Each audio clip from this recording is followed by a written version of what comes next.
Hello and welcome to another Punters Guide. Some great races to look forward to this weekend. As you can see alongside me, it is Tom Lee to go through a crux of the action, and also a little later on, stay with us.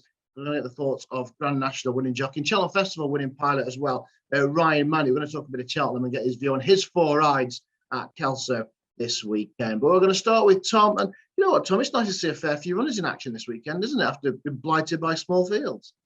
Do you know what? Small fields are the last thing in the world that worry me. Actually, in a funny sort of way, counterintuitively, Matt, I like a small field. Why would you overcomplicate the matter? 20 runners means 20 possible outcomes, whereas 6, 7, 8, 9 runners, lovely stuff. If anything, it simplifies the task. And that's generally what we've got on what I think, for all that people will say, oh, there isn't a big fancy grade 1 race, there isn't this, there isn't that. I think it's a really good day's racing because variety is the spice of life. And if you're a jumps racing fan, you work around the country, Newbury, Doncaster, Kelso. These are good horses, recognisable horses, well-known horses, plenty of form in the book, lots to work with.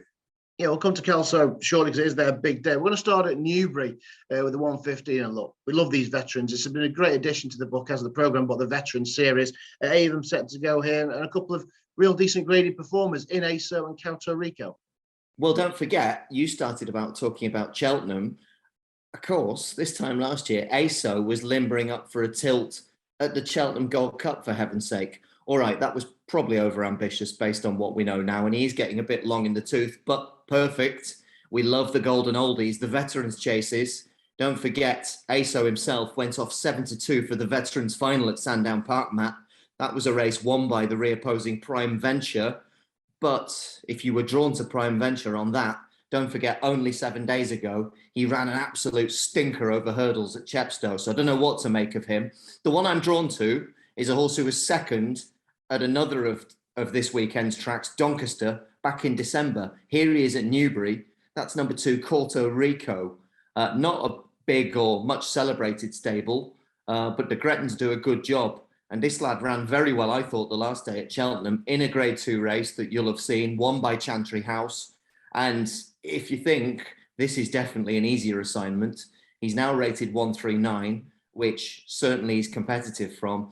Factor in as well his rider's £5 claim. Suddenly you could really envisage him at a nice price being on the premises. So number 2, Puerto Rico, I don't think it'd be a big surprise if he pops up and wins the Vets race there at 115. He'd been placing a Peterborough chase previously as well. We move on to the 150, the Greatwood Gold Cup over 2.5 miles. And look at this, Tom, nothing much hanging around. Glenn Forster and Kaluki, we know, like to go forward. We've got a senior citizen placing it last year much higher in the weights as well. And Venetia Williams has got Farinet in there.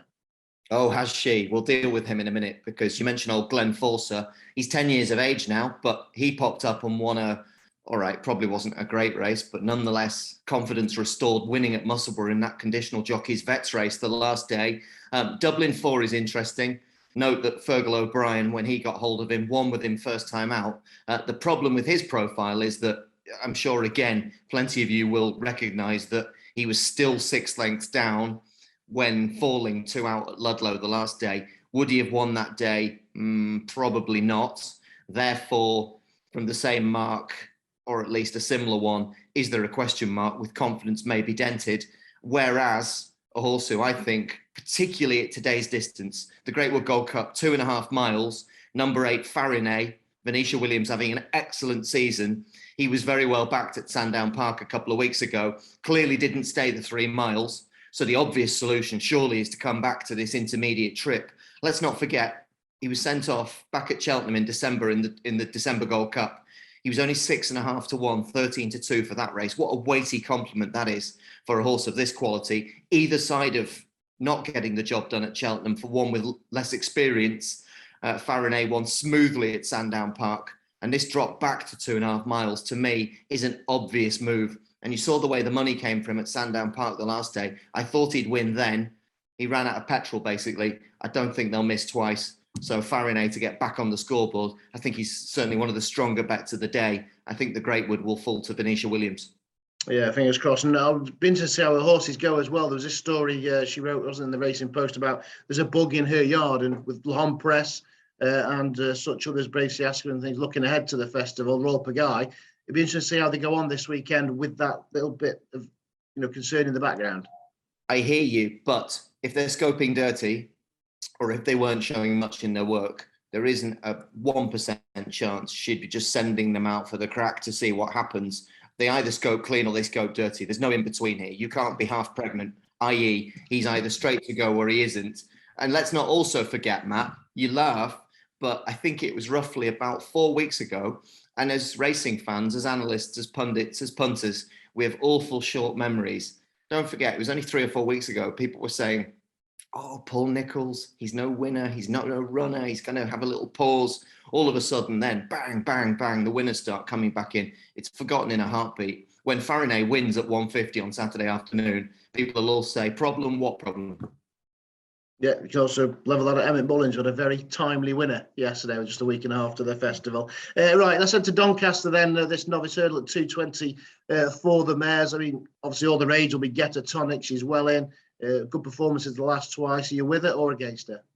I'm not against her. Would I back her at, what's she going to be? I'm guessing now, even money, something in that range, because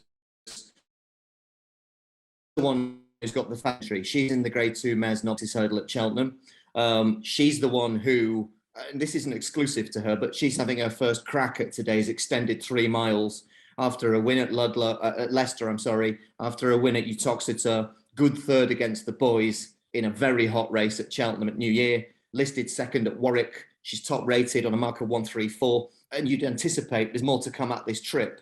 But if you're only working on the premise that there could be improvement stepping up in journey, you can also apply that to horses at miles bigger prices.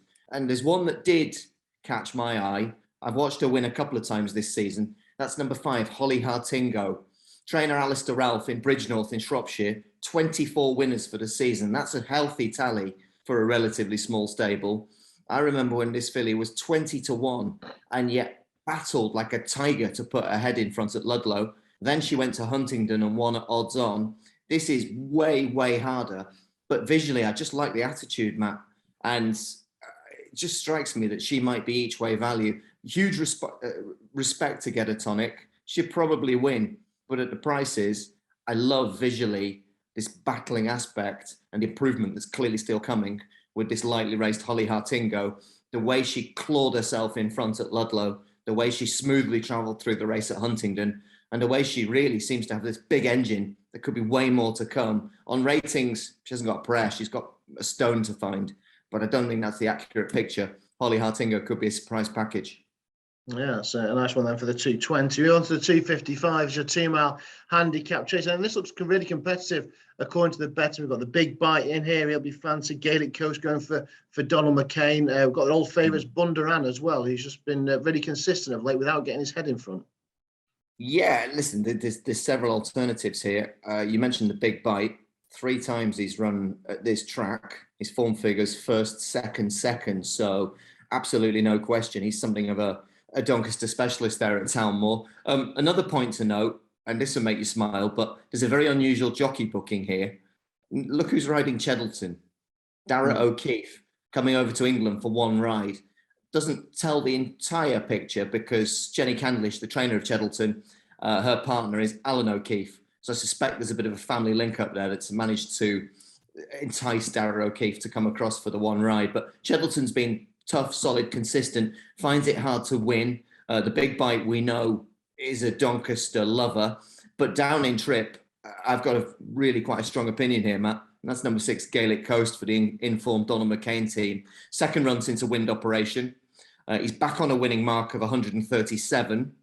If you think he won off that very mark, not just 5 years ago, but just 6 months ago at Musselburgh in October, he was 20-1 and travelled like a dream at Cheltenham in January. He was 4th that day. But if you actually rewind the clip of that race to the bend, you'd think to yourself, the horse doesn't know his price. He might go and win here. And you see today, he's got the benefit of Theo Gillard. Brian Hughes is up at Kelso. So Theo Gillard steps in on a horse who I think has everything in his favour today.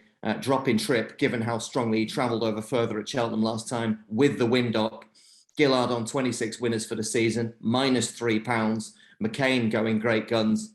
I think Gaelic Coast, everything set fair for him to pop up and maybe win that 250. And again, at Cheltenham, continue the great run of the McCain Yard. We move on to the 3:30, the Grimthorpe, one of the big staying chases of the season, and arguably now a Grand National trial. I've got last year's Grand National favourite, Cloth Cap, who this weekend last year was winning up at Kelso. Of course, he comes here for John Drew O'Neill in the famous Trevor Hemmings silks. And one that I'm interested in, Mr. Malarkey, who was skipped Kempton last week. First stop for Richard Bandy, very well treated on his decent form. Yeah, and of course, Richard Bandy's having a breakthrough season and is amongst the winners. And if he could get an old clock to tick again, Mr. Malarkey definitely a threat, because we all know about the ability he has.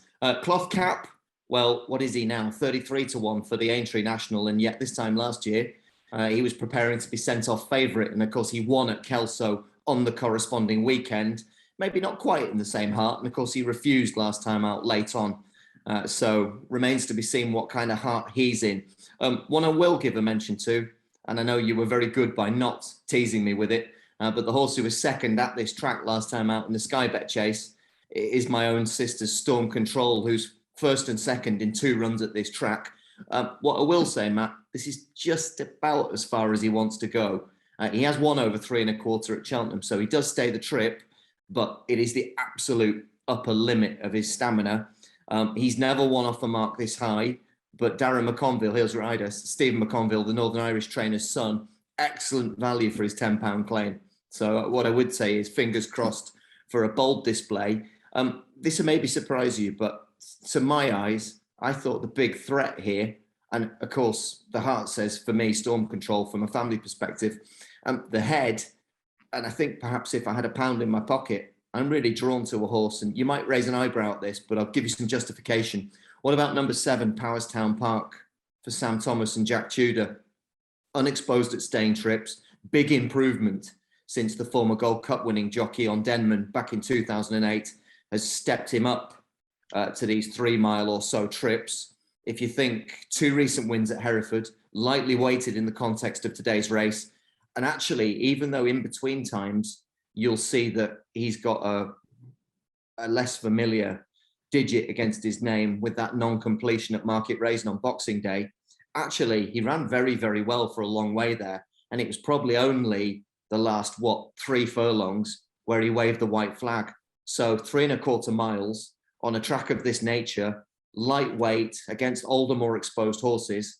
There's no question there could be more to come at the trip. And he's going to be a nice each way price as well. So I think the surprise package, and the one I'd be backing from the sort of counterintuitive standpoint, would be number 7, Powerstown Park. Yeah, Jack Tudor, of course, a big winner for him last week. Sam Thomas can't do no wrong as well. Right, just to talk about one of the races at Kelso. We'll have to hear from Ryan Mania very shortly, but here's the Premier Novices Hurdle. We've got 3 unbeaten runners in here with North Lodge, Sherlock Jack and Bold Endeavour, all going for different connections. But the market leader is likely to be the Master of the North, Brian Hughes, on board for Donald McCain in Richmond Lake. Yeah, crikey. This, everywhere you look, and actually I was having a good route through this last night, you think to yourself, for this Grade 2 prize over 2 1/4 miles, you've got 9 runners, between them already, for horses this inexperienced, 23 victories amassed. It's highly impressive. It's going to take some winning. I'll deal with a couple of these, if I may, Matt, because you've got top-rated North Lodge, who carries a penalty for his Grade 2 success at Cheltenham. Don't forget that day he beat what I think is a very good horse in Balco Coastal of Nicky Henderson's. You've got Richmond Lake, who found only another Henderson horse, John Bon, too good at Haydock. And don't forget, Richmond Lake, of course, has Brian Hughes, who going into Friday's racing already on 169 winners for the season. Can you believe it? I mean, he's just flying. The Antrim man can do no wrong. I mean, the double century is his for the taking as long as he can stay fit and injury-free. Listen, you could make 3 or 4 suggestions here, but at each way prices, you did mention this in your preamble, Matt. What about number 2, Bold Endeavour? What price would this horse be if he was trained by somebody more high profile than Laura Morgan, who's proving herself an excellent trainer? She's won with 2 of her last 3 runners. She's won with 7 of her last 16 runners. That puts her on a 44% strike rate in the last fortnight. And this horse, Bold Endeavour, already rated 133, which is very competitive, weighted against what we can see in opposition.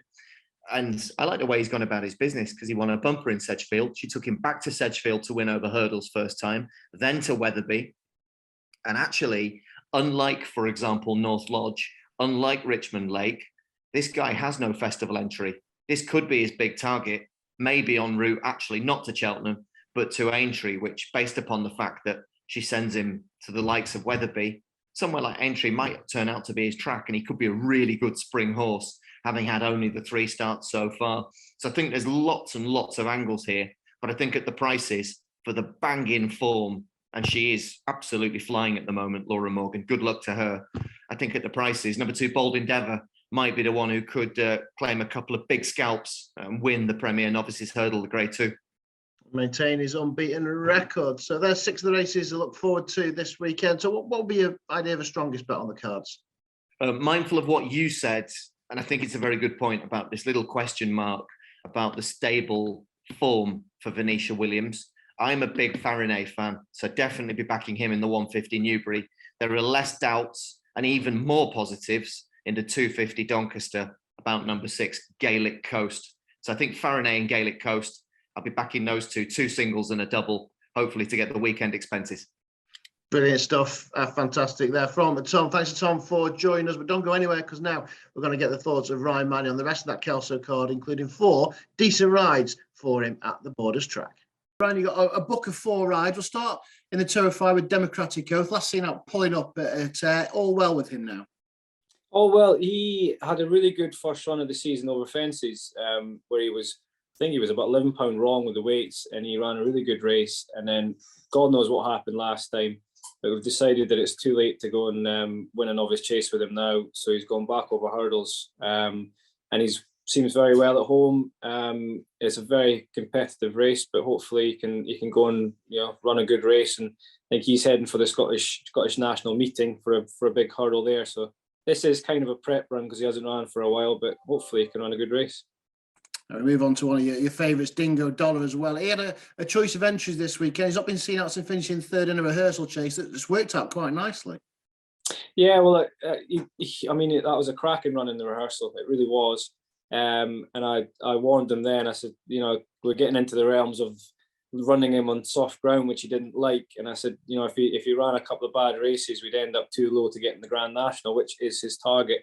So we held off. So he's got his mark now for the Grand National, and now we can go to war with him, sort of thing. So this is his prep run for the big one in April. And he seems very well at home. My wife rides him every day, and she assures me that he's well. I actually schooled him this morning myself. So hopefully he can just go and run a nice solid race. We're not expecting anything exciting. It is a very competitive race. You got Kim Bailey with a 160 horse in there. It's got to take a lot of beating, but we're hoping for a nice safe round. And as I say, his next race is the main target. Brilliant. You got a history with that, haven't you? going to entry on your CV. You know what it takes. It was the very same race that Roar's Encore ran in, actually, before he went for the Nationals. So, and I think it's the same with a few horses. This Premier Chase just lines up perfectly for Aintree. So, all being well, he should get the Aintree with the right preparation. So.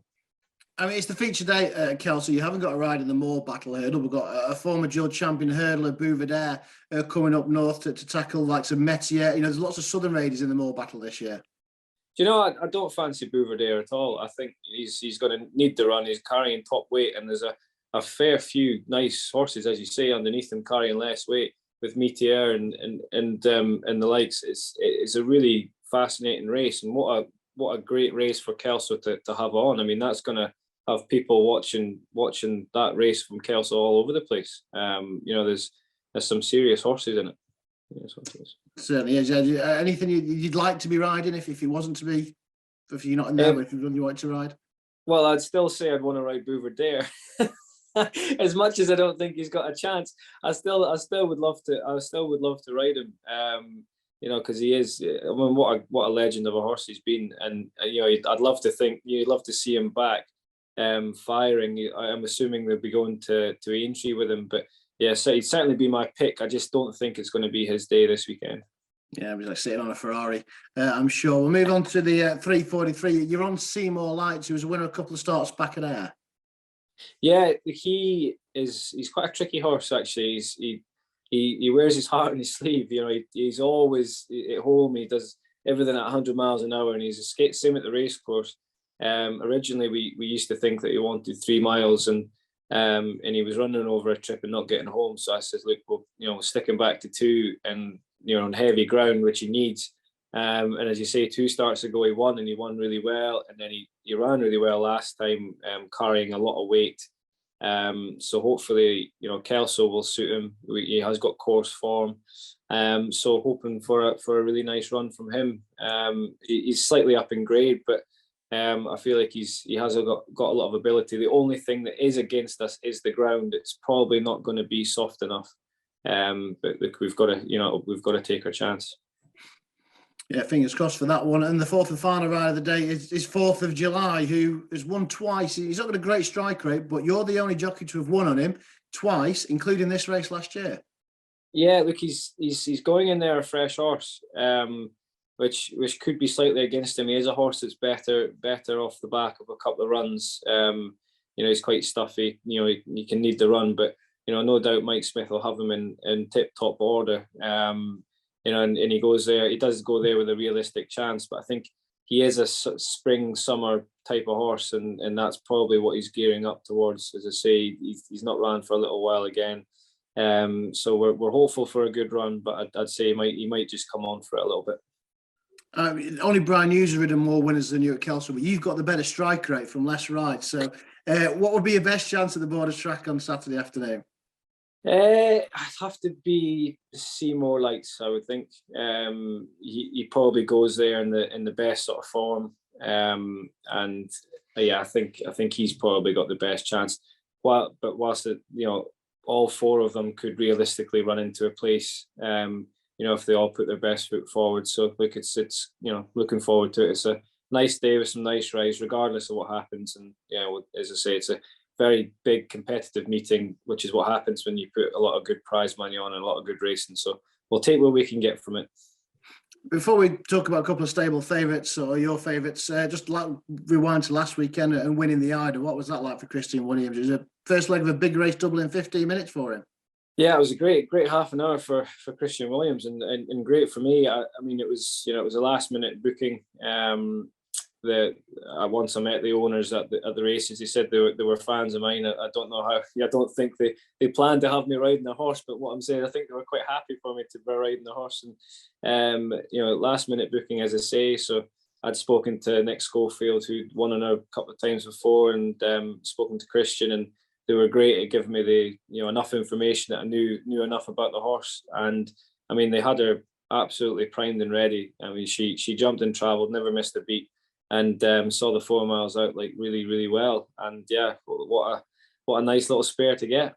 Absolutely fantastic. Yeah, fingers crossed he can win the big race this weekend as well. Talking about at Kelso, of course, it was great to see Empire Steel bounce back to form here. I mean, we still think about how unlucky he was in the Road America, and just didn't really run his race at Haydock under Brian Hughes when you were out injured. Well, it was great to see him back the other day.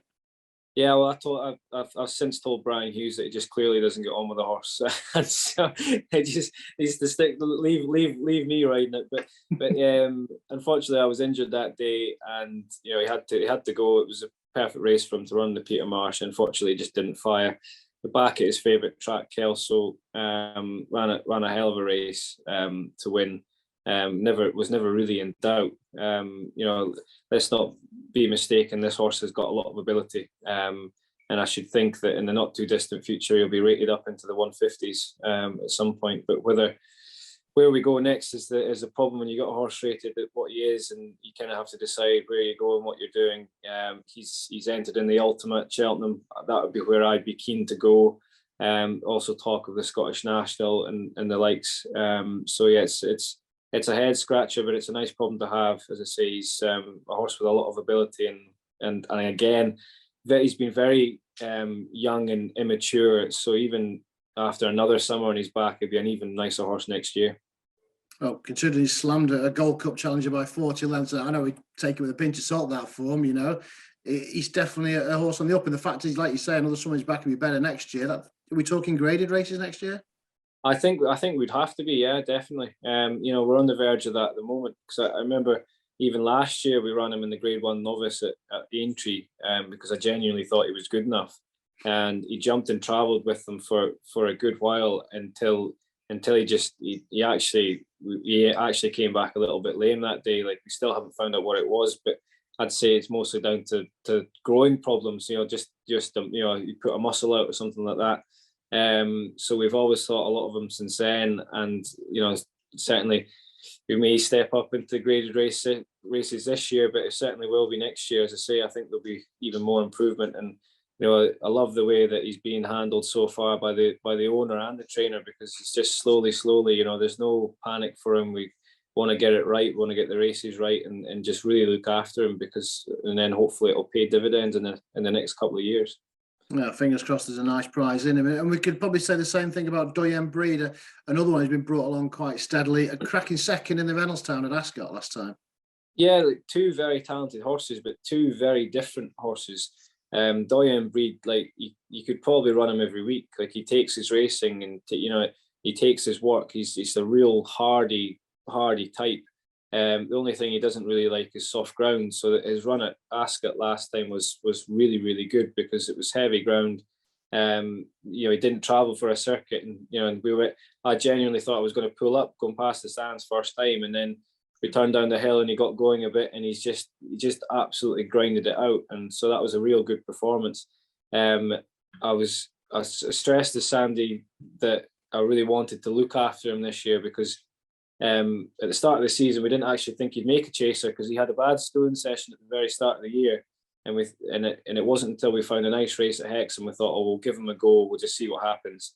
And he's improved with every run. And obviously Sandy was quick to say, oh, well, we'll go for the Scottish National, we'll go for a big handicap, and I was very quick to put him down and say, no, let's just leave him in novice company and just keep educating him. And as I say again, that should help him towards next year, keeping him in nice races and getting him good experiences throughout the end of this season. I actually don't know where he's going to go next. The original plan was to go to Ayr for the 3 mile novice handicap there, but as I say, we're not 100% sure. But whatever he does between now and the end of the season is a bonus, and next year, I like Empire Steel, he should be rated up in the 150s, I would think. And obviously we'll be keeping an eye out for Does He Know in the Ultima, because obviously he's the one that finished ahead of him in the Reynolstown, and that's a race that you won last year on Vintage Clouds. Yeah, absolutely. Like, I know what it takes to win that race. It takes a fair tough horse. It is a handicap, but it's very competitive, and that horse goes there with a great chance, obviously. But I feel like you maybe don't want to back the favourite in a race like that. You want to be looking down the weights a little bit. Frodon, if he stays in, that might change things regarding weights. There'll be a lot of horses in off 10 stone. So it changes the complex of the race a little bit. But what an exciting race to go. And I think Vintage Clouds goes again.